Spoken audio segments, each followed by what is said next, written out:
মুম্বাইয়ের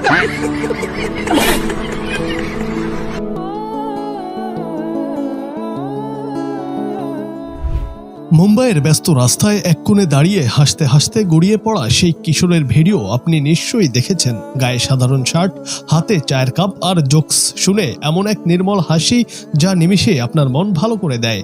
সোশ্যাল মিডিয়ায় মিম, ট্রল আর রিলসে বিশ্বজুড়ে ভাইরাল হওয়া সেই হাসিওয়ালা কিশোর এখন কোথায়? তার জীবন কি আগের মতোই আছে? চলুন জেনে নেওয়া যাক রূপকথার মতো বদলে যাওয়া তার জীবনের গল্প। নিজের একচিলতে হাসি দিয়ে কোটি মানুষের হৃদয় জয় করা এই কিশোরের নাম অরুণ কুমার। মুম্বাইয়ের এক অত্যন্ত দরিদ্র পরিবারে জন্ম নেওয়া অরুণের জীবনটা ছিল সংগ্রামের। অভাবের তাড়নায় চতুর্থ শ্রেণীর পর স্কুলের বই খাতা তুলে রেখে তাকে নামতে হয়েছিল জীবন যুদ্ধে। খুব অল্প বয়সেই তার পরিচয় হয়ে ওঠে একজন ট্রাকের হেল্পার হিসেবে।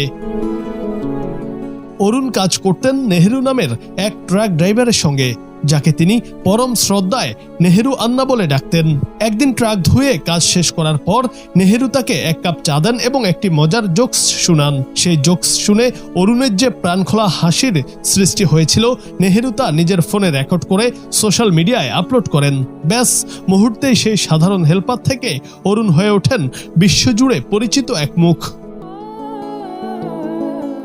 তবে অরুণের এই ভাইরাল হওয়া কেবল লাইক আর কমেন্টের মধ্যেই সীমাবদ্ধ থাকেনি। তার সেই হাসি নজর কাড়ে ভারতের রাজ্য সরকারের হস্তক্ষেপে অরুণের জীবনের মোড় ঘুরে যায়। ট্রাকের হেল্পারি ছেড়ে তিনি আবার ফিরে যান সেই স্কুলের বারিন্দায়, যা তিনি শৈশবে ছেড়েছিলেন।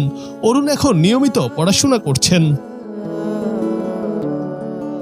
এই স্বপ্নবাজ কিশোর এখন স্বপ্ন দেখেন গ্র্যাজুয়েট হয়ে সম্মানজনক কর্মজীবনে প্রবেশ করার। তবে সাফল্যের এই সিঁড়িতে পা রেখেও তিনি ভুলে যাননি তার দুর্দিনের কাণ্ডারি নেহেরু আন্নাকে। তিনি তার গুরুকে পাশে নিয়ে ভবিষ্যতের পথে হাঁটতে চান। ট্রাকের ধুলোবালি মাখা সেই জীবন পেছনে ফেলে অরুণের এই শিক্ষা জীবনে ফেরা যেন এক জীবন্ত রূপকথা, যা আমাদের শেখায় একটি অকৃত্রিম হাসিও বদলে দিতে পারে জীবন। জুনায়েদ আহমেদ, বাংলা টিভি।